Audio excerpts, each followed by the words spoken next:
Supreme court का जो फैसला था मिलिट्री कोर्ट्स के बारे में कि सिविलियंस का ट्रायल नहीं हो सकता मिलिट्री कोर्ट्स में, उस पर तनकीद कर रहे हैं फैसल वाडा साहब भी और अताउल्लाह तारड़ साहब भी, क्योंकि फैसला आ चुका है, लिहाजा उस फैसले पे तनकीद करना इनका राइट है।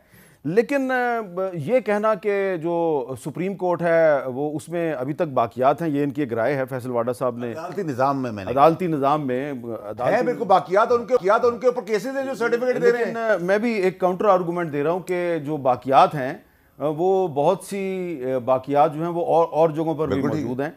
और मैं अभी आपको बताना चाहता हूँ कि इसी सुप्रीम कोर्ट ऑफ पाकिस्तान ने एक फैसले के ज़रिए साबिक फौजी डिक्टेटर परवेज़ मुशर्रफ को यूज़रपर करार दिया था, यानी कि गास था, और उन पर केस चलता रहा। और फिर जब फैसला एक स्पेशल कोर्ट का आया तो उसको मुस्तरद कर दिया गया। उस वक्त पीटीआई की हुकूमत थी, लेकिन पीटीआई की हुकूमत ने इस्लामाबाद शहर की किसी सड़क का नाम जो है वो परवेज़ मुशर्रफ के नाम पे नहीं रखा। ये बाद में हुआ वाक़या, और किस तरह हुआ ज़रा एक छोटी सी रिपोर्ट देखिए राशिदा शुएब की। कौमी हीरोज़ की खिदमात के बेहतरीन एतराफ़ के लिए अहम इमारतों और शाहराहों को उनके नाम से याद किया जाता है।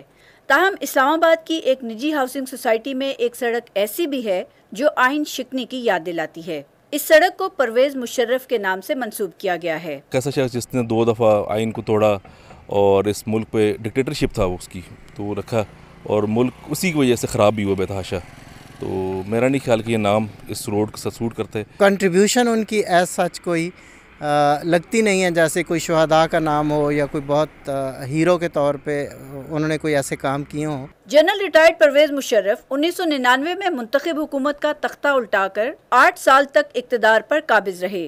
3 नवंबर 2007 को परवेज़ मुशर्रफ ने आइन मुअत्तल करते हुए मुल्क में इमरजेंसी नाफिज कर दी। सुप्रीम कोर्ट ने साबिक फौजी आमिर को आर्टिकल 6 के तहत गासिब करार दिया था, जबकि खुसूसी अदालत ने उन्हें सजाए मौत सुनाई थी। एक ऐसे शख्स के नाम के ऊपर एक सड़क मंसूब कर दी जिसने 2 दफ़ा इस मुल्क का आइन तोड़ा और जिसको सुप्रीम कोर्ट ने यूज़रपर करार दिया। ये एक बहुत बड़ा मजाक है इस मुल्क के साथ, आइन के साथ ये खिलवाड़ है। बाजवा साहब का भी मुआवजा होना चाहिए कि उन्हें किस कानून के तहत इसकी मंजूरी दी और जाने से रिटायरमेंट से जाने से पहले वो इस सड़क का इफ्तिताह करके गए।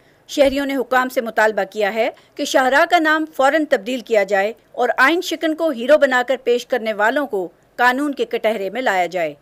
कैमरामैन मोहम्मद यूसुफ के साथ राशिदा शुएब, कैपिटल टॉक, इस्लामाबाद।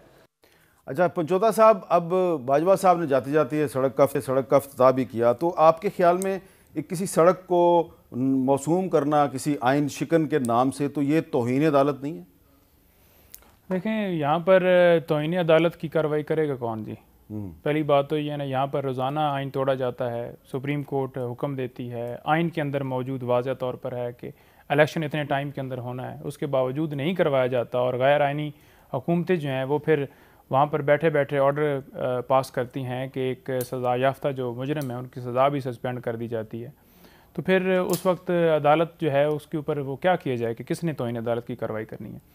दूसरे नंबर पर जो बात हो रही थी, देखें फॉर एग्ज़ाम्पल आज इस्लामाबाद ये पुलिस हेडक्वार्टर या किसी जगह के ऊपर जाकर जो चंद शहरी हैं वो जाकर तोड़ फोड़ करते हैं, हमला करते हैं, या फिर किसी जो स्कूल है उसके ऊपर करते हैं, या फिर कोई ऐसा FIA की बिल्डिंग है उसके ऊपर करते हैं, तो क्या FIA एक्ट हो या इस्लामाबाद पुलिस एक्ट हो या टीचर एक्ट के तहत उनके ऊपर मुकदमात चलाया जाएगा?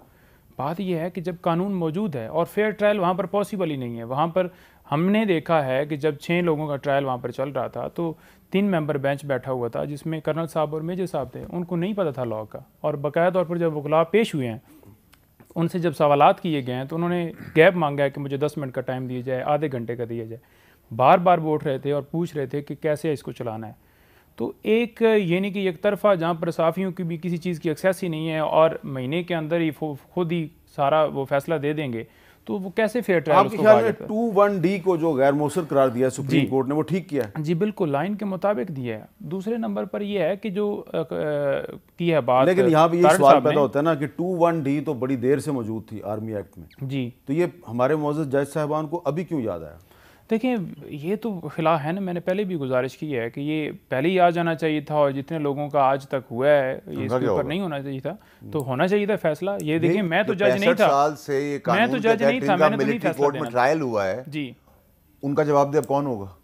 तो इसके जिनका ट्रायल होगा, जिनको फांसियां होंगी, उनको जिंदा करेंगे हम। बिल्कुल, जो मजाक कर रहे हैं ना ये लोग। अच्छा, इसमें अब जो बेगुनाह लोग वैसे सजाए मौत हुए हैं, जो जिनके साथ ज्यादती हुई हैं, उनका हिसाब कौन दे? जिनके 50,000 के सभी सुप्रीम कोर्ट के अंदर तारड़ साहब, आपसे सवाल है मेरा कि आपकी हुकूमत बरतरफ हुई थी 99 में, मुशर्रफ ने बरतरफ की थी, तो ये आप क्या कहेंगे कि अगर इस्लामाबाद की किसी सड़क का नाम एक आइन शिकन शख्स के साथ मंसूब किया जाता है तो वो तौहीन अदालत नहीं है?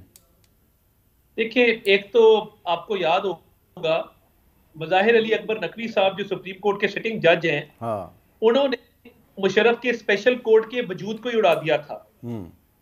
वो तो फैसला फील्ड में ही है ना, तौहीन अदालत का तो सवाल ही पैदा नहीं होता। अब किसी प्राइवेट सोसाइटी ने नाम रखा है, वो उनकी मर्जी है, सरकारी वो जगह तो नहीं है। मगर तौहीन अदालत वाला मैं सिर्फ लीगल जवाब आपको दे रहा हूँ, ये सियासी जवाब नहीं है कि जब वो स्पेशल कोर्ट का वजूद उड़ा दिया, उसकी कॉम्पोजिशन को, उसके बनने को उड़ा दिया, तो वो तो अदालती ऑर्डर मुशर्रफ वाला फील्ड में ही नहीं है। नहीं, लेकिन जो सुप्रीम कोर्ट का ऑर्डर है कि ही इज अ यूजरपर, वो तो मौजूद है, वो तो खत्म नहीं हुआ। मगर वो जो एक ट्रायल हुआ था और बाकायदा आर्टिकल 6 की कार्रवाई हुई थी, ये तो एक ओपिनियन है ना कि यूजरपर वाला, आगे कोई एक्शन रेकमेंडेड नहीं है, कोर्ट का कोई फैसला मौजूद नहीं है उस तरह से। वो जो था वो फैसला उठ चुका हुआ है। ठीक है, क्लियर कर दी। ठीक है, ये आपकी एक लीगल पोजीशन है, तो आप कुछ कहना चाहते हैं इस पर? सर देखिए, मेरा मीर साहब तारड़ साहब की पार्टी ने, नून लीग ने मुशर्रफ को प्रोटोकॉल देकर हस्पतालों में पहुंचाया और यहाँ से रुखसत किया, तो इस सवाल तारड़ साहब लीगली तो कवर कर गए, पॉलिटिकली करके, क्योंकि ये उसका हिस्सा थे, मतलब इनकी पार्टी। नंबर 1। नंबर 2 ये कि जो हमारे वहाँ निज़ाम बन गया है कि ग्रुपों के सूरतों में हम मुल्क को होस्टेज कर लेते हैं, उसको ज़बरदस्ती अपने अंदर ले लेते हैं कि जी उसको लाइसेंस दे दिया कि तुम जाओ भाई तनसीबात उड़ा दो, सीक्रेट ऐड करो, इधर जासूसी करो, इंडियन आ जाएं, रॉ के लोग आएँ, दबा के यहाँ करें, उसकी दहशतगर्द उसको खुशामदीद के ऐसे डिसीजंस को। और जो डिसीजन देने वाले लोग हैं उनके ऊपर जो केसेस हैं उनका क्या होगा? यानी कि सादिक अमीन का सर्टिफिकेट आप मुझे दे रहे हैं जबकि आप खुद सादिक अमीन नहीं है। ये सवाल करने की ज़रूरत है, एक ढांचे को स्क्वायर करने की ज़रूरत है पाकिस्तान में। मजाक बंद होना चाहिए पाकिस्तान का।